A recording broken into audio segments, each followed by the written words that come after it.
Bismillahirrahmanirrahim. Assalamualaikum warahmatullahi wabarakatuh. Perkenalkan, nama saya Robi Iskandar dari Unit Kerja SMK Negeri 2 Sumedang. Saya kebetulan CGP Angkatan 9. Pada kesempatan hari ini saya akan melaksanakan demonstrasi konseptual modul 3.1 tentang pengambilan keputusan. Dan untuk hari ini saya akan mewawancarai kepala sekolah di tempat saya bekerja, yaitu Ibu Dr. Anda Iris Herawati MPD. Selamat siang Ibu. Siang. Apa kabar Ibu hari ini? Alhamdulillah baik. Ya, terima kasih Ibu sudah bersedia meluangkan waktu untuk wawancara. Ibu, selama beberapa menit ke depan saya mohon izin untuk menyampaikan beberapa pertanyaan terkait dengan pengambilan keputusan yang berbasis nilai kebajikan di sekolah Ibu. Jadi kami sedang mempelajari bagaimana kepala sekolah mengambil keputusan di sekolah. Kalau boleh tahu Bu, pertanyaan pertama, Ibu sudah mengalami masalah yang mungkin menjadi sebuah dilema gitu loh, memisahkan mana yang benar dan benar, kemudian benar dan salah gitu Bu. Mungkin pernah mengalami Bu, bisa berbagi. Ya, tentunya pastinya di setiap lembaga itu ada permasalahan-permasalahan yang harus memang kita ambil keputusannya, yang memang agak sulit kalau ada dilema seperti ini. Misalkan kasusnya kepada guru ya, dimana guru itu kita lihat ada guru yang kenapa malas sih, kenapa malas bekerja gitu. Mereka itu kadang-kadang tidak ada semangat untuk bekerja. Nah, kita harusnya kalau kita menurut saklek ya, kalau saklek ya udah kita panggil aja. Terus kita kasih hukuman dan sebagainya. Tapi kita sebagai kepala sekolah tentunya di sini harus ada beberapa melihat latar belakang dulu. Kenapa sih malas? Setelah saya 10 tahun menjadi kepala sekolah, ada berbagai macam itu alasan kenapa guru itu kesiangan, kenapa guru itu tidak ada motivasi untuk bekerja. Ada beberapa alasan itu. Yang pertama alasannya karena guru itu ternyata gajinya sudah habis. Gajinya sudah habis sehingga tidak ada motivasi untuk bekerja, atau mereka itu mengambil pekerjaan lain. Banyak guru-guru yang sekarang menjadi gojek ya. Ada yang menjadi gojek gitu karena mereka butuh uang tambahan. Kalau itu seharusnya memang guru itu nggak boleh. Maksudnya di pekerjaan sebagai seorang guru itu bukan tidak boleh jadi tukang ojeknya atau gojeknya, tapi jangan dilakukan pada waktu jam kerja dari jam 7 sampai jam 4 gitu. Tapi karena mungkin kebutuhan yang mendesak, misalkan untuk anaknya ke sekolah, itu kan untuk anaknya ke sekolah itu kan perlu uang untuk ongkos dan sebagainya. Kita di sana menjadi dilema bagi saya. Nah, bagaimana cara saya mengatasi hal-hal seperti itu? Saya biasanya memanggil guru itu. Kenapa sampai beliau itu mengambil pekerjaan yang lain? Saya sarankan kepada beliau, kalau mau ngambil pekerjaan yang lain itu di luar jam kerja. Kalau misalkan terdesak dengan biasanya, dia bilang, ibu kan pun anak teh kudu bekal. Jadi segitu saya teh harus. Nah, kalau seperti itu datang ke saya. Nah, datang ke saya untuk apa? Yang pinjam ke Abila secara pribadi gitu. Bu, pinjamlah ke ongkos budak 50.000. Nanti saya bayar sore setelah saya dapat gojegannya. Nah, seperti itu. Karena kalau misalkan kita menurut ke aturan, kita juga punya nurani kan. Nggak bisa seperti itu, saklek kudu, iya mah kudu diberi punishment, nggak sering, iya nah. Nah, solusinya seperti itu sebenarnya. Kalau kita lihat ke aturan mah geus we keluarkeun atau geus we kasih punishment diberi hukuman, jangan mengajar dan sebagainya. Tapi kita tidak bisa seperti itu. Baik Ibu, dari contoh kasus itu berarti Ibu memang sering mengalami beberapa kasus yang membuat Ibu dilema di kondisi sekolah. Nah, pertanyaan selanjutnya, bagaimana Ibu bisa mengidentifikasi kasus-kasus atau masalah di sekolah yang merupakan dilema etika atau bujukan moral? Kalau dilema etika itu kan pertentangan antara benar dan benar, mau iya laras, mau itu laras gitu. Yang satu lagi bujukan moral antara kalau dijalani memang benar, tapi kalau belas itunya sih salah gitu Bu. Bagaimana Ibu bisa membedakan, oh ini mah benar lawan benar, oh ini mah benar lawan salah? Nah, gini, benar dan benar gitu. Benar dan benar itu nggak, emang agak susah untuk membedakannya, sangat tipis sekali. Betul. Benar dan benar. Ketika misalkan dalam pembelajaran begini, pembelajaran ini misalkan Arabi, Arabi itu lagi ngajar. Nah, ketika ada tugas, saya diberi tugas dari atasan saya harus memerlukan Arabi, sedangkan Arabi itu sedang ngajar. Saya itu agak dilema, itu antara benar dengan benar.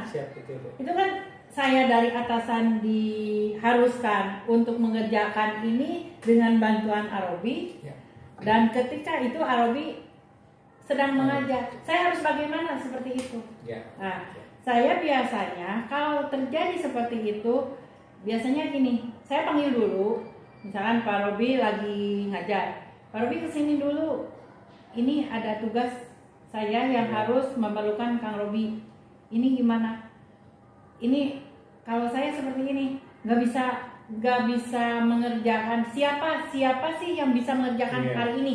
Tanya ke Kang Robi. Biasanya guru itu memberikan rekomendasi, Bu, si iya mah tiasa ngerjakan ibu guru ini atau bapak guru ini. Akhirnya kan bisa terselesaikan, walaupun saya memang harusnya ada ini mah dikerjakannya ku Kang Robi ngarah optimal gitu kan, tidak bisa seperti itu. Saya harus ngambil keputusan walaupun saya ke Kang Robi menunjuknya, tapi pekerjaannya harus selesai. Akhirnya saya mengambil person yang lain gitu. Baik Ibu, pertanyaan selanjutnya sebenarnya udah langsung Ibu jawab Bu ya. Bagaimana Ibu menjalankan pengambilan keputusan apabila ada dua kepentingan yang sama-sama benar. Jadi Ibu langsung barusan sudah Ibu jawab. Langkah berikutnya Bu, pertanyaan berikutnya, prosedur apa yang biasa Ibu lakukan sebagai kepala sekolah apabila ada kasus yang dilema yang lain itu Bu, contohnya prosedurnya di sekolah seperti apa?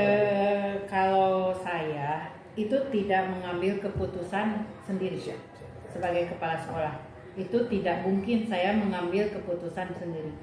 Kalau ada permasalahan, biasanya saya misalkan permasalahannya di siswa, saya biasanya wakase kesiswaannya dulu, kemudian setelah itu BP, pembina OSIS, dan wali kelasnya saya panggil. Jadi misalkan masalah ini anaknya jarang sekolah. Jarang sekolah. Saya tanya dulu wali kelasnya, kenapa, kan wali kelas dulu ditanya kenapa jarang sekolah itu. Mereka itu ada alasan kenapa jarang sekolah. Dari wali kelas, Ibu Atos, kan wali kelas biasanya Atos dipanggil selama 3 kali, kemudian sudah bikin perjanjian. Kata saya, udah dilimpahkan ke BP belum? Udah, kata BP udah. Sudah dilimpahkan dari BP itu, sudah dilimpahkan ke pembina OSIS atau wakase kesiswaan, sudah atau belum? Sudah. Nah, baru setelah ketahuan permasalahannya, misalkan melalui tahapan-tahapan tadi, orang tua sudah dipanggil dan sebagainya oleh BP, oleh wakase kesiswaan, saya tidak begitu nanda tangan. Tapi di akhir saya langsung dengan orang tua ketemu, harus itu. Sebelum saya menandatangani anak ini harus dikeluarkan atau anak ini harus dinaikkan dan tidaknya, saya harus ketemu dulu dengan orang tuanya. Nanti kan akan berbeda pandangan saya dengan teman-teman yang lain. Kalau pandangan saya itu secara meluas, Kang. Kalau mungkin BP itu hanya melihat pribadi siswanya saja. Kemudian si wali kelas juga hanya pribadi siswanya saja. Tapi saya menyeluruh. Harus melihat orang tua juga di sana. Orang tua, apakah anak ini broken home? Apakah orang tuanya memang kurang mampu, tidak sekolah dan sebagainya? Itu akan, kalau saya sudah ngobrol dengan mereka, dengan orang tua, saya langsung, oh ibu pun anak teh tegaduhan ongkos, kamu ke sekolah, da abdi hanya buruh dan sebagainya. Nah itu saya kasih solusi, saya nggak langsung bahwa anak ini tidak sekolah langsung keluarkan, enggak, walaupun udah ada masukan dari bawah. Ternyata oh ini anak teh ada permasalahan karena tidak punya uang. Anak ini kelihatannya punya punya semangat. Saya pernah mengalami di salah satu sekolah, jadi kepala sekolah kemarin, anak itu kunaon sih, ternyata tidak punya ongkos. Respon dari orang tua, saya tanya ke anaknya sampai nangis. Respon dari orang tua untuk ongkos itu kurang lah. Pada akhirnya saya ambil keputusan, oh ini anak ini harus dibantu karena saya tahu anak ini punya semangat dan dia juga sebelum adanya kasus orang tua itu tidak peduli, itu absennya bagus. Pada akhirnya anak itu kita rireongan, ada dari saya pribadi atau dari teman-teman, saya kasih cukup nggak 100.000 kamu seminggu. Sekarang Bu, udah ongkos dekat dari terminal ke sini. Cukup kan 100.000, cekap Bu. Saya kasih 100.000 buat seminggu. Nah itu berarti bukan keputusan itu bongkena kepala sekolah diambil dari keputusan sendiri, tapi kita gali dulu permasalahannya, anak itu kenapa, guru itu kenapa terjadi seperti ini. Ya, terima kasih Bu. Pertanyaan selanjutnya, dari prosedur atau langkah-langkah yang tadi Ibu lakukan, kira-kira tantangannya apa Bu yang mungkin terasa selama berdiskusi dengan mungkin bawahan? Kalau tantangan itu banyak, tantangan itu kadang-kadang ada wali kelas yang ego. Oh gitu. Yang ego, Bu, ini teh udah dipakai sabaraha kali ku abi teh tapi angger wae. Nah itu tantangannya. Tapi saya kepada teman-teman, saya maklumi, mereka itu masih muda. Biasanya terlalu idealis kalau menurut saya. Saya kasih pemahaman kepada teman-teman yang jadi wali kelas atau jadi pembina OSIS. Ya kumaha lamun anak urang posisi ketika itu adalah anak kita. Ketika itu adalah anak kita. Sehingga ketika anak kita itu, kita bagaimana sebagai orang tua? Anu misalkan ukur 1 tahun deui, rek lulus banyak dikeluarkan ke orang. Nah itu kan, kasih pemahaman. Bukan saya maksudnya mau supaya anak itu tidak dikeluarkan, tapi kita harus beri pemahaman dulu. Di sini kita harus faktor psikologisnya, sosialnya. Kita harus kaharepna buating kaharepna budak kan sukses. Nah, seperti itu kan. Siap Ibu, terima kasih, luar biasa sekali. Pertanyaan berikutnya Bu, apakah Ibu sudah mempunyai tata kelola atau jadwal dalam menyelesaikan kasus dilema etika? Mengingat Ibu kan kesibukannya banyak, kemudian di luar dan lain sebagainya. Apakah Ibu sudah memiliki jadwal khusus gitu? Jadi, tapi saya mah temporer sih. Oh, temporer aja. Ya. Enggak. Misalkan hari Selasa khusus itu enggak. Karena mungkin kalau gimana, kalau kasusnya ada permasalahannya poe Jumat kudu diselesaikan Selasa. Kan begitu ada kasus, saya biasanya ada kasus itu secepatnya harus ditanggulangi sebelum melebar kemana-mana.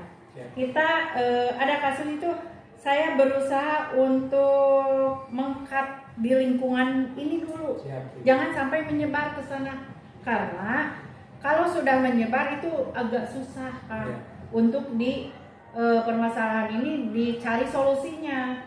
Jadi saya berusaha untuk mengangkat permasalahan, kita ngobrol dengan orang-orang yang terkait bagaimana ini solusinya, cari orang-orang yang memang paham tentang itu, kita cari solusinya, jangan sampai menyebar. Siapa tahu ya sudah menyebar kan banyak gosip-gosip, akhirnya keluar akan tidak sesuai dengan apa yang ada di sekolah kejadiannya. Jadi Ibu langsung memilih menyelesaikan pada saat ada kasus ada konflik. Siap, gitu. Berusaha secepatnya kalau ada konflik guru, konflik siswa, itu secepatnya berusaha menyelesaikan. Siap, gitu. Pertanyaan berikutnya, apakah ada faktor-faktor yang selama ini mempermudah atau membantu Ibu dalam pengambilan keputusan dalam kasus-kasus di sekolah? Banyak Bu. Justru teman-teman kita yang memberikan informasi-informasi yang valid. Itu yang menjadi saya tidak akan salah mengambil kebijakan. Jadi teman-teman yang solid, teman-teman yang bukan hanya ingin bahwa Bapak senang, nah itu. Tapi teman-teman yang berbicara apa adanya, memberikan informasi ke saya yang real, konkret dan sebagainya, itu adalah yang mempermudah saya mengambil keputusan. Jadi Ibu mengambil keputusan selama ini tentunya tidak berdasarkan pertimbangan sendiri saja, tapi dari teman-teman lain. Masukan dari teman-teman yang siap, terima kasih. Jadi kepala sekolah kudu boga saku 40 lain 2 deui. Siap. Pertanyaan terakhir Ibu, apa pesan Ibu untuk pembelajaran bagi kami yang sedang pendidikan guru penggerak tentang bagaimana mengambil keputusan baik itu di kelas ataupun di sekolah? Bagaimana pesan untuk pembelajaran bagi kami Ibu, cara pengambilan keputusan? Kalau menurut saya ini kepada teman-teman untuk mengambil keputusan, apalagi berhubungan dengan anak-anak kita, dengan anak-anak bangsa, sebaiknya ulah langsung keluarkan gitu. Udah bangun lah gitu. Jangan kita karena kenapa orang tua itu menitipkan anak-anaknya ke kita. Mereka itu kan udah percaya ke kita bahwa anak-anak ini bisa dibimbing ke kita. Kalau memang anak-anak itu udah pinter, udah benar mau guru di sekolah kan itu. Jadi saya berharap untuk pengambilan keputusan ini agarlah kita mempunyai layar kandungan gitu Sundanata.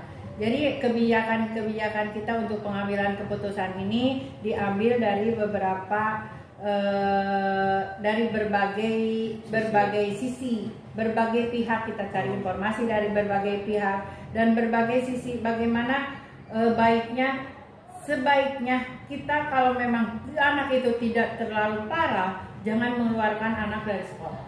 Kalau tidak terlalu parah, kalau misalkan kita lihat sudah kita ngobrol dengan yang lain, ini akan menjadi parah dan menularkan kepada yang lain dan sebagainya, akan menjadi pemicu untuk anak-anak ini, anak-anak kita itu jadi itu silakan untuk pengambilan keputusan, misalkan iya mah dikeluarkan, tapi dengan dengan berbagai pertimbangan. Yang saya inginkan anak itu dipercayakan oleh orang tua untuk dididik oleh kita, didiklah sebaik-baiknya. Anak itu punya hati, punya nurani. Bagaimana kita pendekatan dengan anak yang satu dengan anak yang lain itu berbeda. Kalau anak nubangor dielus kurang tadi diajak ngobrol, mereka akan bager, sumpah. Banyak sekali kasus-kasus yang memang anak itu harus dioles dengan yang keras, dengan ini ada harus dengan dengan sentuhan hatinya gitu. Seperti itu. Baik Ibu, terima kasih. Sepertinya beberapa pertanyaan tentang pengambilan keputusan sudah tersampaikan dan luar biasa Ibu, satu jawaban bisa menjawab beberapa pertanyaan Bu, sehingga poin-poinnya tadi memang pas waktu saya tanyakan ini udah ada jawabannya. Tapi pada prinsipnya alhamdulillah, terima kasih Ibu sudah bersedia meluangkan waktu bagi saya Mudah-mudahan apa yang Ibu sampaikan pada pesan terakhir menjadi pembelajaran bagi kami semua, dan Ibu sehat selalu dan sukses selalu. Terima kasih Ibu waktunya sekali lagi. Ya, terima kasih. Ya, Assalamualaikum warahmatullahi wabarakatuh.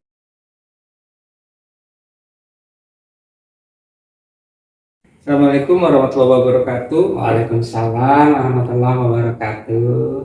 Alhamdulillah, selamat siang Pak Entis. Siang Pak Robi. Apa kabar Bapak hari ini? Alhamdulillah baik. Iya. Pak Robi sehat? Alhamdulillah Bapak, terima kasih. Barakallah. Sebelumnya saya ingin memperkenalkan diri dulu Bapak. Iya boleh. Kebetulan saya sekarang sedang di pendidikan guru penggerak. Iya. Angkatan 9. Hari ini memohon izin untuk mewawancara Bapak terkait dengan praktik pengambilan keputusan Bapak sebagai kepala sekolah. Siap, insya Allah mudah-mudahan saya bisa menyelesaikan, memberikan komentar apa yang Pak Robi butuhkan. Siap, terima kasih Bapak. Boleh diperkenalkan diri dulu Bapak? Boleh. Nama saya Sutisna, menjabat sebagai Kepala SMK PP Negeri Sumedang terhitung mulai tanggal 6 Desember 2021. Alhamdulillah sudah mau 2 tahun ke 3 tahun berjalan. Pak Robi. Siap Bapak. Baik Bapak, mohon izin selama beberapa menit ke depan saya akan mengajukan beberapa pertanyaan. Pertanyaan pertama, Bapak barangkali Bapak bisa berbagi kepada saya terkait dengan pengalaman Bapak sebagai kepala sekolah. Apakah pernah mengalami kasus atau masalah di sekolah yang menjadi dilema gitu Pak? Oh iya, baik Pak Robi. Selama saya menjabat sebagai kepala sekolah, saya rasakan banyak permasalahan yang memang masalah itu menjadi dilema untuk diambil keputusannya. Ya.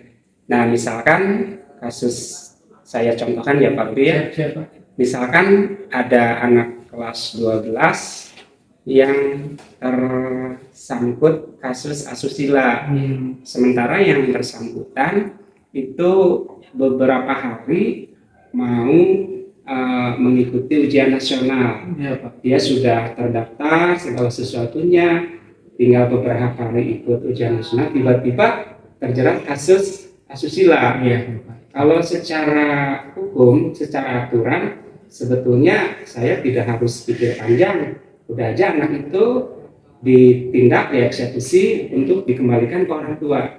Tetapi karena sesuatu hal dan ini pendekatannya harus dengan pendekatan secara nurani, saya mengajak urung rembuk semua guru ditampung berbagai solusi-solusinya. Ya akhirnya keputusan yang diambil tidak lagi berdasar kepada aturan yang saklek, tetapi pendekatannya dengan pendekatan yang sifatnya ringan.